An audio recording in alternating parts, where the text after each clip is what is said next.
welcome back to another episode of Master Sight. Today we're going to be doing all the army reviews tiered up against each other.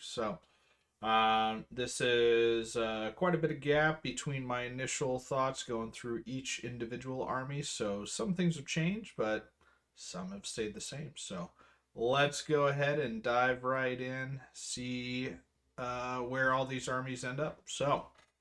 Um, just give a little timeline. The first U.S. event happened. Dustin Howard took it down with some Trident realms, a build that many people didn't really see coming.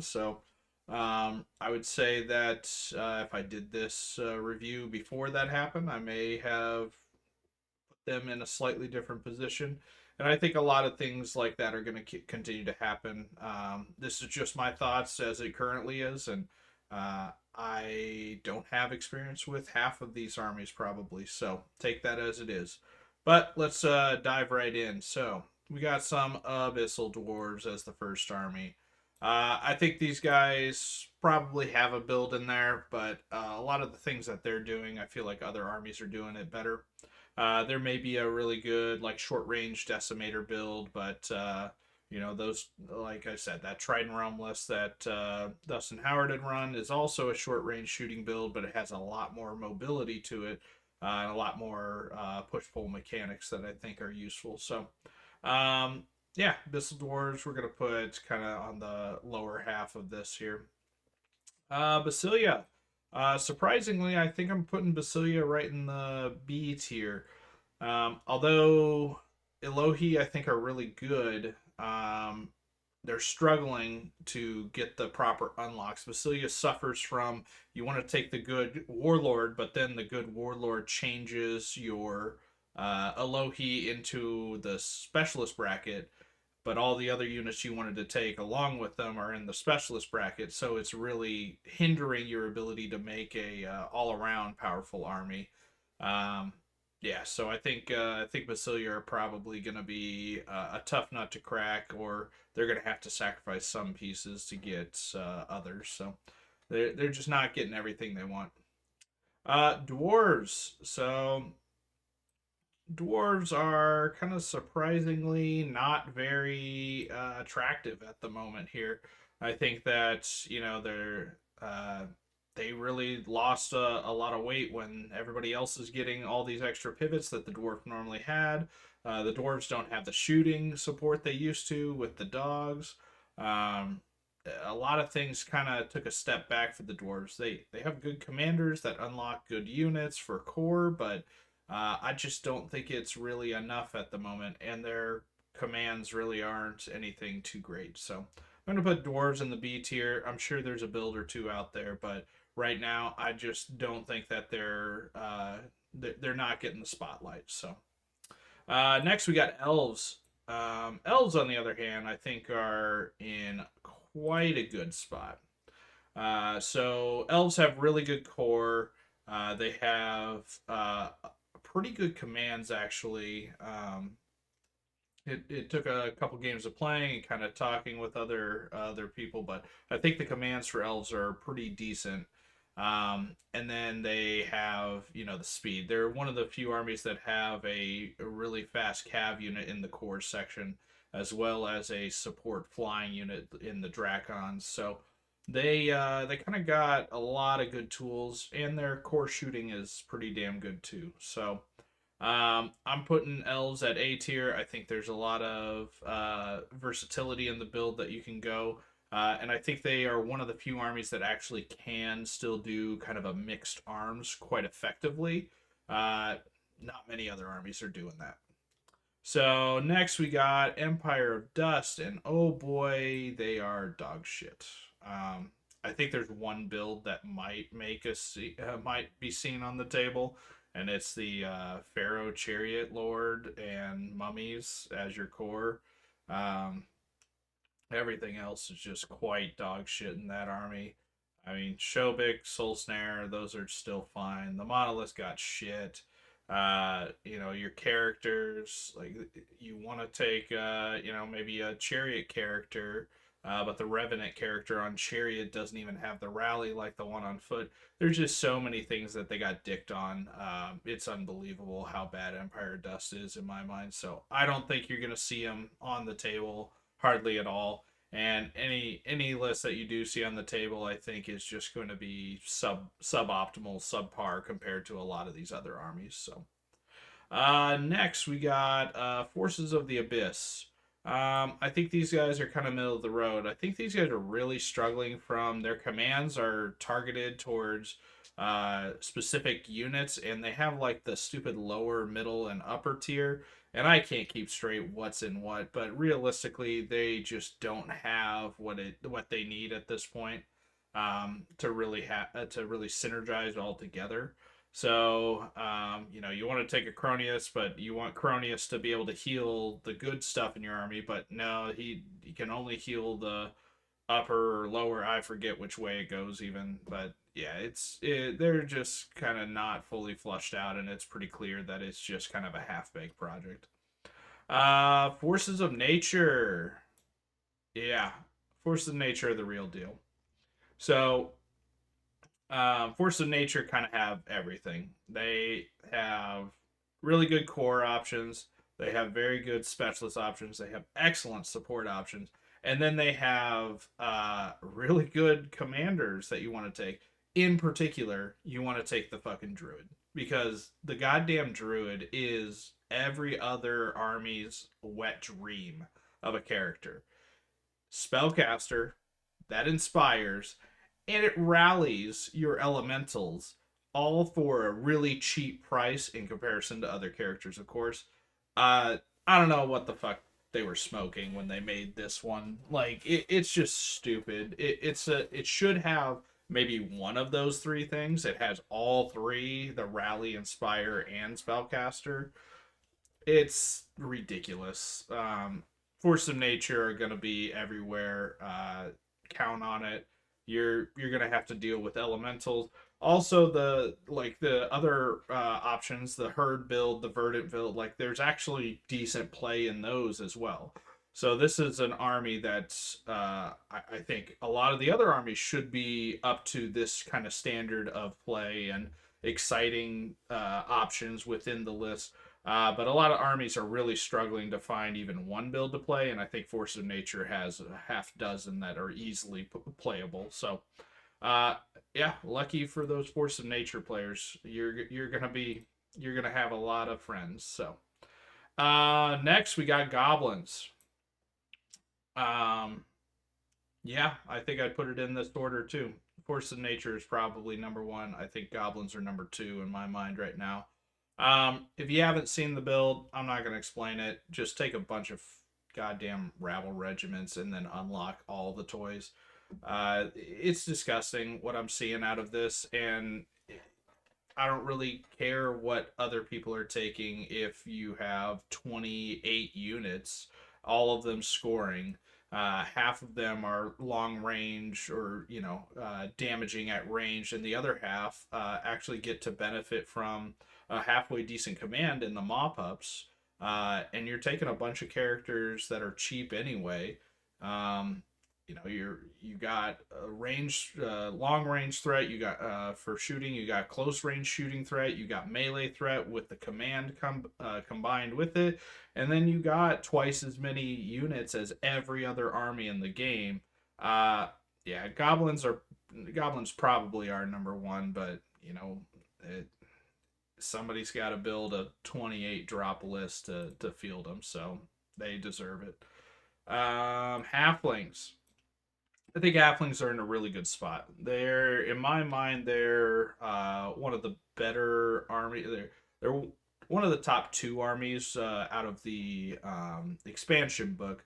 So they got a ton of different commands and a lot of good synergy that kind of goes within those commands. The brutal stacking is obviously the clear big winner out of all of this. If you don't know what I'm talking about, you take Edge Grenadiers with Brutal D3. You have a Halfling Hotbot command that gives you plus Brutal plus X, where X is the number of command dice you succeed on. and then you can even take the magic item for plus brutal. So you have a potential of getting brutal 7 on a unit, and brutal has no cap. So yeah, so I think halflings are really good with that. But on top of that, they have inspiring out of their supports with the big behemoth or pig iron beast thing. So that's really good because the commanders you kind of want to take are the sorcerers, and they don't inspire innately. So yeah, and then they just have really good like cheaper options, a lot of utility across the board with their armies. So I think halflings are in a good spot. Kingdoms of Men. Um, I there's gonna be a build for Kingdoms of Men, but they are the most bland of bland. The most exciting unit out of their army is the Beast Cav, um, just because they are, kind of quite good with the amount of attacks they have. But yeah, they're really the rest of the army is really struggling. And sure, you can take a bunch of core shooting bowmen and whatnot, but they hit on sixes innately. I just don't think there's enough there to really get excited about. I will say though that that's the type of army that a good player that takes the time to learn a full list. Kingdoms of Men's probably one of those armies that will be piloted by a really good player that knows everything about their army through and through, and will still win in a tournament. So and I would say that about most of these armies, that if you get a good general behind any of these B and lower tier armies, it's still a potential to win. I'm just looking at anything that's A and above. Your average player is going to still do really well, finish top half of a tournament, I would expect. And God forbid an above average player picks up one of these armies, if they follow through and really learn it, they're going to be winning events kind of left and right, I would imagine. So, Northern Alliance. I think Northern Alliance are pretty good. They're kind of teetering between this A and B tier. I'm going to be putting them in the B tier. They just don't quite have the enough there's a lot of fun things about them, but some of the synergies and things you want to do are don't really work well throughout the army. So they have a decent commander too, but a couple of units don't really it doesn't affect them very well. They have some rally, but it's very unique to certain units. They have, shambling units that want support from a surge caster, but they only have one of those. So it's really kind of tough to find the right balance. And again, I think it can be done, and a good player will identify what tools they need as kind of we go through the edition. But right now, Northern Alliance is just kind of that middle of the road for me. Lots of good units, lots of good options, but it's tough to find the balance of which is which. So. Nightstalkers, I think Nightstalkers are still up in the A tier. Last edition, I mean, obviously, from my personal experience, I would have put Nightstalkers as an S tier army. I think they really struggle right now from lack of wanting to take commanders, while a lot of other armies want to take commanders because that's how they're getting their unique spells, and they're inspiring and things like this. Nightstalkers are sitting there like, well, we got support units that cast spells, we got mind thirst across the board, so we don't really need characters in a lot of ways. So I think the best Nightstalker builds typically are going to be very minimal character options because, well, they're pretty overpriced in general for them. So I do think though that benefits them. Um, so Nightstalkers I'm going to put at the A tier. Lots of good options still with the army, even though pretty much everything went up in points. We got some ogres. I guess what ogres are an A tier army for sure. This is the army that I would suggest if you have a new player in your gaming group and they're, looking to start something up, ogres are going to be an army that they can put on the field and have success with almost immediately. There's three, four, five good ogre units, and as long as you're taking, a majority of your army as those, you just keep going, keep doing what you're doing. There's not really much else to say. Ogres are very much a run you down, punch you in the mouth type army. They do have a little bit of some shooting options within the list, but I don't think those are as potent as the just compact units with the big punching coming out of them. The one thing ogres do struggle with is the unit strength side of things, that a lot of these other armies are doing much better. And I'll say Force of Nature is kind of the same way. The unit strength is kind of their one downside.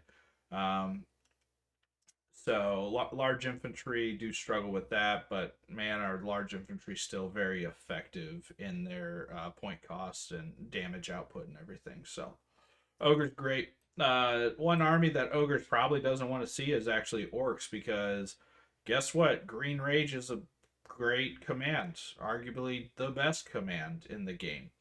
Um, and when you just put it, when you have a special character like Thonar that can give you Green Rage, which is effectively a +2 to hit, yeah, your whole army kind of looks like it just wants to cast Green Rage and run at people. I think orcs are another army similar to ogres, where it's like if you have a newer player, just have them put a bunch of hordes of orcs on the board and have them give them Green Rage and just run at people.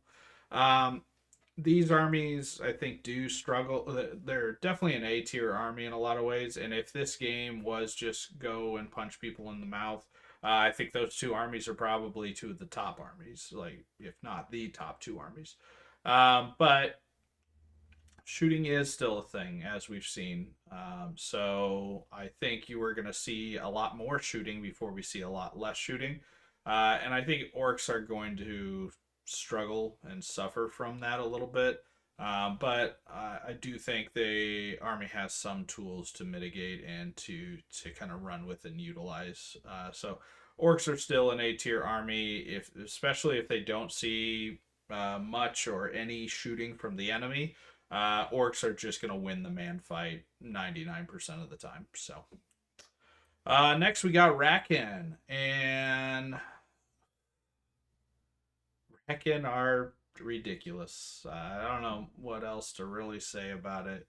I don't know who thought it was a good idea to give units just stealthy and ensnare all game when it used to be a once per game ability. It's quite silly. And then their second command is still give the unit Strider. So I don't know if many people have seen that or realized that, but rats probably have the best two commands in the game, which is just stealthy and snaring and Strider. The downside for rats is that there's only like 3 units they can cast this on, and then you look between, or probably 4 units, but you look between those 4 units and only 2 of them are worth taking.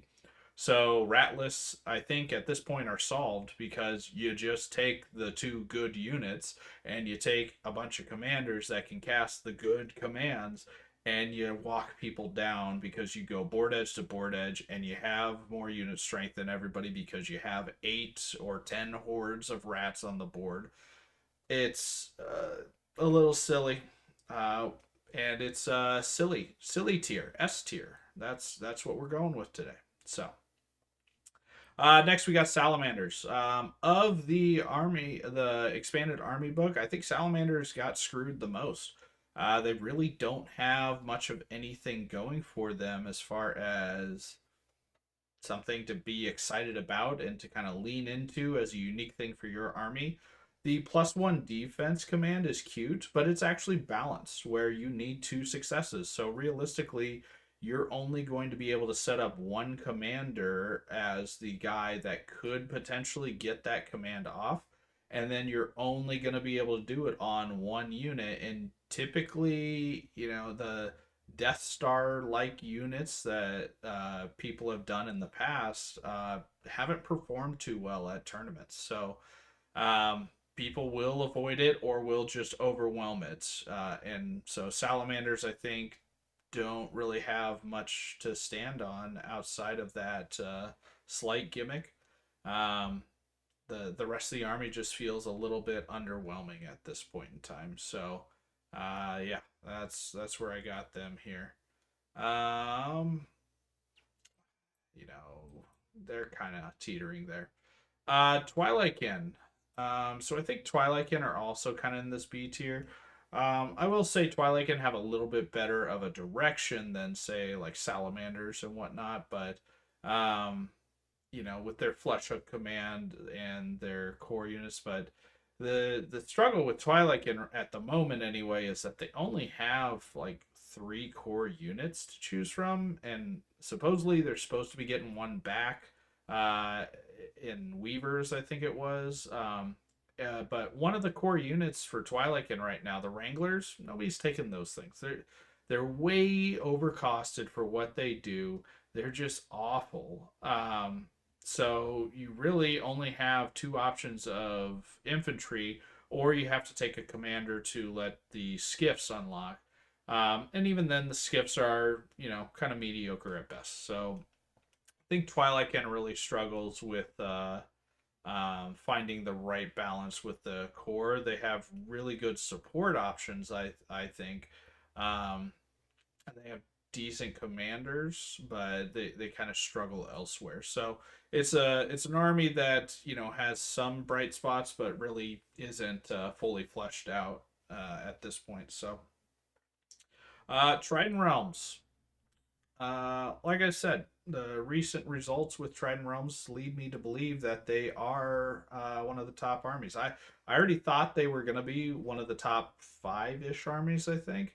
But with the result and seeing how broken the damned frogs are, yeah, I think nature is going to be an S tier army. They're one of the top probably 3 armies if I had to put a number on it, but they're definitely in the top 4 here with the S tiers.